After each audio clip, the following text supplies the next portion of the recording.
আসসালামু আলাইকুম। জুলাই মাসটা খুবই খারাপ একটি মাস। এই মাসটি আমাদের ২০২১ সালে অনেক কষ্ট দিয়েছে। এই বছরও কষ্ট দিল। এর মধ্যে আমার মেয়েটি আমার ছোট মেয়ে সহি ও অনেক অসুস্থ হয়ে পড়েছে। ওর পেট ব্যথা থেকে হঠাৎ করে ওর জ্বর চলে আসে। আর এর মধ্যে আমি ওর কান্নাকাটি দেখে ভয় পেয়ে যাই। পরে ওর বাবাকে ফোন দেই। ওর বাবা সরাসরি অফিস থেকে চলে আসে। তো ওর বাবাকে দেখে ও একটু থামে আর ওর বাবা ডক্টরকে ফোন দেয়। ডক্টর একটু ওষুধের নাম লিখে দেয়। সেটা খাওয়ানোর পর ওর পেট ব্যথাটা একটু কমেছে। বাকিটা দেখতে থাকে। তো আমার মেয়ের প্রচুর পেট ব্যথা করতেছিল, ওর ওষুধ খাওয়ানো হয়েছে। মার বাসায় আসছি, সহি বলতেছে নানু বাসায় যাবে, তো ওরে নিয়ে আসছি। আমার বড় বোন মাথায় পানি ঢালা দিছে, তো আল্লাহর রহমতে এখন সুস্থ আছে, ওষুধ খাওয়াইছি। তো আমার মেজো খালামুনি চালের গুঁড়ি দিছিল ওই পিঠা বানানোর জন্য। এই যে এগুলো আমি বানাতে পারি, আমার মেজো খালামুনি বানাতে পারে না, তো মেজো খালামুনি অনেক আগেই দিছে, সেটা বানানো হয় নাই। তো ভাবলাম সহি যেহেতু সুস্থ হয়েছে, তাই আমি এগুলো বানাই দিই। আমার মা যে দিয়ে আসবেনি, আমার খালামুনি রান্না করে খাবে। তো এখানে সহির বাবা বাহিরে গেছে, বাহির থেকে অনেক কিছু পাঠাই দিচ্ছে। এখানে গুঁড়া দুধ আছে, লিকুইড দুধ আছে। সহির বাবা আবার সেমাই খেতে চাইছে, তার জন্য সেমাই রান্না করব।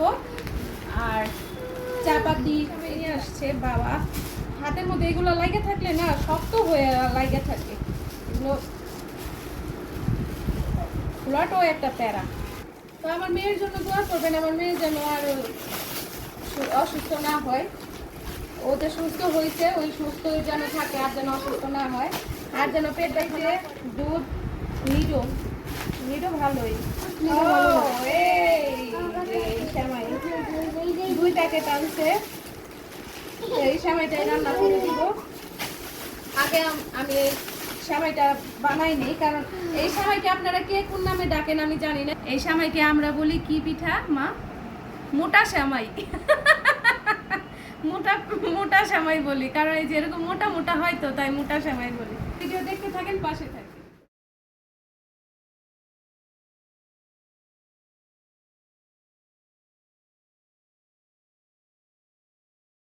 কে দিবা তুমি?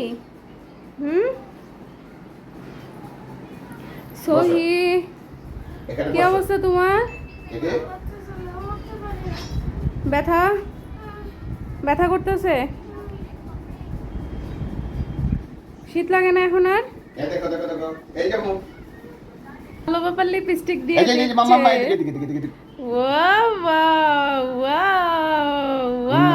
দেখি দেখি দেখি কেমন লাগে।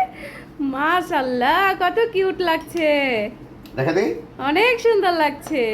আসো।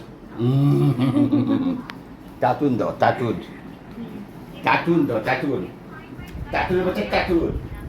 ভাবছিলাম সুস্থ হয়ে গেছে মেয়ে, এখন দেখি যে পুরোপুরি সুস্থ হয় নাই, পেট আবার ব্যথা করতেছে। দেখি আর 5 মিনিট দেখি, যদি ব্যথাটা বাড়তে থাকে তাহলে হ্যাঁ, ওই যে সে মাগরিবের পরে যাবো, স্টাডি যাবো, হ্যাঁ টয়লেটের নম্বর নিয়ে যাবো না। আচ্ছা ঠিক আছে, তাহলে কি সেমাই রান্না করবো? করো পাপাই, রান্না খাবা, সেমাই খাবা? পাপাই। আচ্ছা ঠিক আছে, আমি তাহলে আমার সন্টু মন্টু সোনা বিবির জন্য সেমাই রান্না, আমি এখন রান্নাঘরে যাই, আমার মেয়েটা সেমাই খাইতে চাইছে। রান্নাঘরে চলে আসলাম। আসলে ওরা কি সেমাই খাওয়ানোটা কি ঠিক হবে বুঝতেছি না আমি। আর মেজু খালামনির বাসায় ওই সেমাইগুলো পাঠাই দিচ্ছি।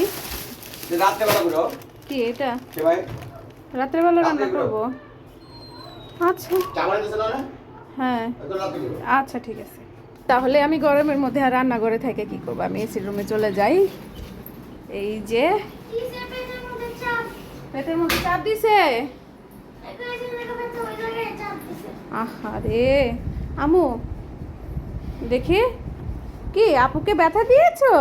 হ্যাঁ ব্যথা দিয়ে এখন আবার দেখো ওর মন খারাপ হয়ে গেছে, ব্যথা দিয়ে মন খারাপ হয়ে গেছে। ভয় পাচ্ছি মেয়েটাকে কি এখন দুধ দিয়ে সেমাই রান্না করে দিবই নাকি। একটা বুদ্ধি পাইছি, ওরে নুডলস দিয়ে হালকা অল্প একটু দুধ দিয়ে রান্না করে দেই, বিকেলের নাস্তাটা হয়ে যাবে। খাবা না? একটু করে দেই সহি। হ্যাঁ খাবা না? খাবা না?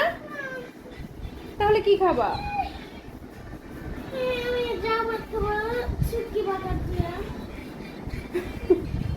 বাচ্চা দেখি বায়না এখন বলতেছে যাও ভাত খাবে শুটকি ভর্তা দিয়ে আমার মা চাপা শুটকি বাগার করে সেই বাগার দিয়ে খাবে কিন্তু এটা যে খাওয়ানো যাবে না খাওয়া যাবে না ওইটাও বুঝতেছে না না বায়না ধরছে ও ওইটাই খাবে আর ওর বাবা বলতেছে এখন ওর সামনে ওরে খাওয়ানো ব্যথা বাড়াই দিছে কে ও লাথি দিছে তুমি আপুকে লাথি দিয়েছো আবার